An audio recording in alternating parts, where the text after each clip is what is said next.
The meaning of peace. Peace का meaning क्या है? The peace is often defined as the absence of war. The definition is simple but misleading. This is because war is usually equated with the armed conflict between the countries, and however, what happened in Randwa and the Bonia was not a war for this kind. Yet it represents a violation acceptation of peace, while every war led to absence of peace, and every absence of peace need not take the form of war. Now, peace का meaning क्या है? Piece की meaning है कि अक्सर युद्ध की परिस्थिति के अंदर रूप में ही की जाती है। इसको डेफिनेशन करना, इसको डिफाइन करना इजी तो है, पर यह भी गलत हो सकती है कि जब हम युद्ध की बात करते हैं तो दो देशों के बीच में वॉर वेपन्स की संघर्ष को हम समझते हैं। हालांकि अगर हम रमवाड़ा और बोस्निया में जो हुआ उस तरह का युद्ध नहीं था, लेकिन एक प्रकार से पीस का उल्लंघन या इसको स्थगन तो था ही। हालांकि प्रत्येक युद्ध शांति के अभाव में किया जाता है, लेकिन शांति का हर अभाव युद्ध का रूप जरूर ले लेता है।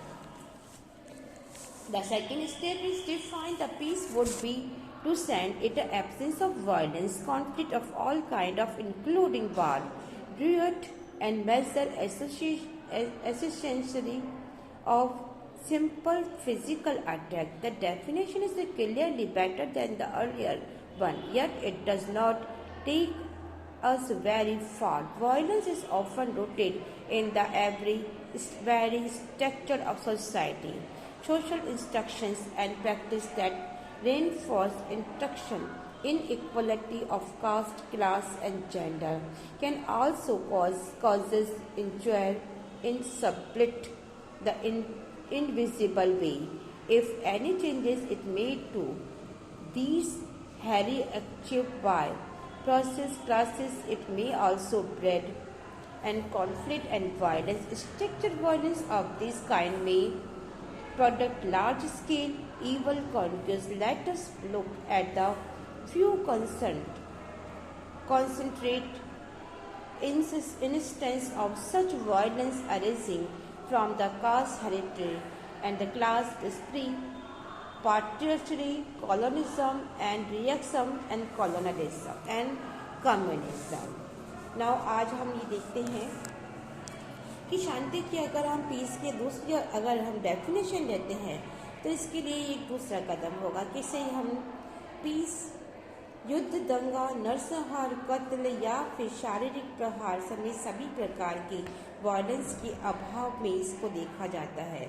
इसकी अगर आप डेफिनेशन लेते हैं तो लेकिन हमें यह भी डेफिनेशन से स्पष्ट है, लेकिन यह भी हमें नहीं भूलना चाहिए कि प्राय वायलेंस समाज की मूल संरचना में ही बसा होता है। अगर ऐसी संस्थाएं जो सोशल संस्थाएं कहलाती है जहाँ पे क्लास, वर्ग या फिर जेंडर के बेस पर असमानता की खाइयों को और गहरा करती है। किसी की क्षति सूक्ष्म हो चाहे वो अप्रकट रूप तरीके से कर सकती है। जाति, वर्ग या लिंग पर आधारित इस स्तर पर अगर शोषित वर्ग की ओर से किसी भी प्रकार का कुछ चैलेंज मिलता है तो इससे भी हमें संघर्ष और हिंसा यानी वायलेंस स्ट्रगल एंड वायलेंस पैदा हो सकती है। इस तरह का स्ट्रक्चर बड़े पैमाने पर दुष्परिणाम दे सकता है।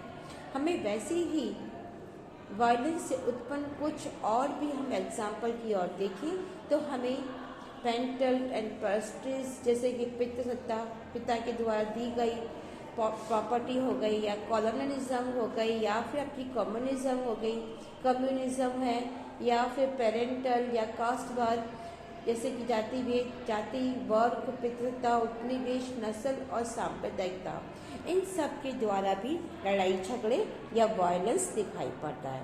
तो इन्हें भी हम किस प्रकार से पीस के द्वारा समझाएं या सुलझाएं इन संबंधों को, तो इसके द्वारा भी हम ज्ञान प्राप्त कर सकते हैं।